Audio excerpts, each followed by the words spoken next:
Irrigation అధికారుల నిర్లక్ష్యం వల్లే భద్రాద్రి కొత్తగూడెం జిల్లా పెద్దవాగు ప్రాజెక్టుకు గండి పడిందన్నారు స్థానిక రైతులు. ఉదయమే అధికారులకు సమాచారం ఇచ్చినా పట్టించుకోలేదన్నారు. అధికారులు ముందే స్పందించి ఉంటే ఇంత తీవ్ర నష్టం జరిగేది కాదన్నారు. గేట్ల నిర్వహణ ఏ విధంగా ఉందో కూడా అధికారులు తెలుసుకోలేకపోయారని అన్నారు. అధికారుల నిర్లక్ష్యం రైతులకు శాపంగా మారిందని స్థానిక రైతులు అంటున్నారు. మరింత సమాచారం పెద్దవాగు ప్రాజెక్టు నుంచి మా ప్రతినిధి మహేందర్ అందిస్తారు. పెద్దవాగు ప్రాజెక్టు పైన ఉన్నాం. అసలు ఆ రోజు ఏం జరిగింది, స్థానికంగా ఉన్న రైతులు ఇరిగేషన్ అధికారులకు ఏం చెప్పారు, స్థానికంగా ఉన్న రెవెన్యూ అధికారులకు ఏం చెప్పారన్నది వాడిని అడిగి తెలుసుకునే ప్రయత్నం చేద్దాం. ఎందుకంటే ఇక్కడ స్థానికుల వాదన వేరేలా ఉంది, అధికారుల వాదన మరోలా ఉంది. ప్రస్తుతం వారిని అడిగి తెలుసుకునే ప్రయత్నం చేద్దాం. చెప్పండి, ఆ రోజు ఏం జరిగింది? మీరు ముందస్తుగా అధికారులకు సమాచారం ఇచ్చారా? వాటర్ వచ్చినప్పుడు ఏం జరిగింది? ఉదయం 7 గంటల నుంచి వర్షం పడుతుందండి. ఆ రోజు గురువారం ఉదయం 7 గంటల నుంచి వర్షం పడుతుంది. వర్షం పడుతున్నా కానీ ఎటువంటి అధికారులు, ఇరిగేషన్ అధికారులు ఎవరో ఇక్కడ అప్పటి వరకు చేరుకోలేదు. 3 గేట్లు లేకపోవడం వల్ల ఇంత విపత్తు జరిగింది. కింద పరివాహక ప్రాంతంలో 10,000 నుంచి 15,000 మంది రైతులు, చిన్నకారు రైతులు వ్యవసాయం చేసుకుని బతుకుతుంటాము. ఈ రోజు ప్రాజెక్టు కొట్టుకుపోయింది.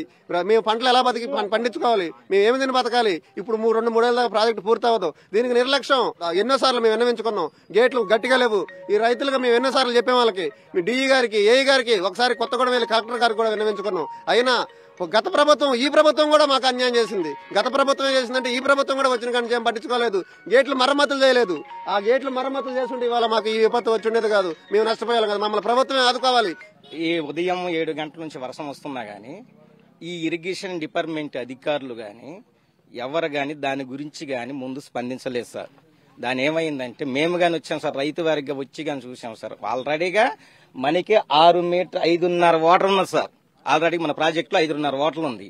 కనీసం వాళ్ళు జూన్ నెల నుంచి గాని ఇరిగేషన్ డిపార్ట్మెంట్ వాళ్ళు దానికి సంబంధించిన లచకారులు గాని కనీసం దాని ఒక్కసారి అంటే దాన్ని గేట్లని ఏమాత్రం గాని ఈ ఓపెన్ చేసి చూడలేదు సార్.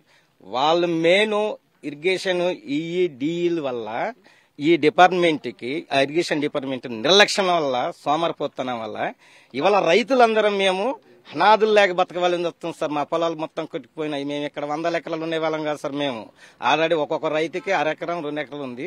ఈ 2 రాష్ట్రాల వల్ల, 2 రాష్ట్రాలు సరిహద్దుల్లో ఉండటం వల్ల ఏ రాష్ట్రం కానీ పట్టించుకోలేదు సార్. ఆ రోజు 11 గంటల నుంచి వర్షం ఫుల్ స్టార్ట్ అయింది. అప్పుడు కూడా ఇరిగేషన్ డిపార్ట్మెంట్ వాళ్ళు ఎవరు రాలేదు. 12 గంటలకు వాళ్ళు రావడం జరిగింది. కానీ ఇక్కడ ఉన్నటువంటి లస్కర్లు కూడా ఎవరు ఇక్కడ నైపుణ్యం కలిగినటువంటి వాళ్ళు ఎవరు లేకపోవటం వల్ల గేట్లను ఎత్తడానికి అధికారుల యొక్క పర్మిషన్ కావాలా, ఏఈ గారి, డిఈ గారి పర్మిషన్ కావాలా. వాళ్ళు వచ్చే వరకు కూడా గేట్లు ఎత్తకుండా ఉండటం వల్ల వాటర్ మొత్తం ఒకేసారి వచ్చి పడటం జరిగింది. ఇంతకు ముందు ఉండేటటువంటి వాళ్ళు ఏం చేసేవాళ్ళంటే ఇలాంటి వర్షాకాలం వచ్చినప్పుడు 2-3 మీటర్ల నీళ్ళుంచి వచ్చిన వాటర్ని స్టోరేజ్ చేసుకునేటట్టు గేట్ల ద్వారా వెళ్లేటట్టుగా ఏర్పాటు చేసుకుంటుండేవాళ్ళు లస్కర్లు. కానీ ఇప్పుడు వచ్చినటువంటి వాళ్ళలో నైపుణ్యం కలిగినటువంటి అధికారులు గాని, నైపుణ్యం కలిగిన లస్కర్లు గాని ఎవ్వరు లేకపోవటం వలన ఇంత విపత్తు జరగడం జరిగింది. వాళ్ళు వెంటనే ఎవరు స్పందించకపోతే అక్కడ దరిదాపు కట్టమైసం దగ్గర ఒక 30-40 మంది కూలీలు అక్కడ చిక్కిపోయి ఉంటే వాళ్ళగానే సమాచారం ఇచ్చాం సార్. అందుకే మా గ్రూప్ లో పెట్టాము.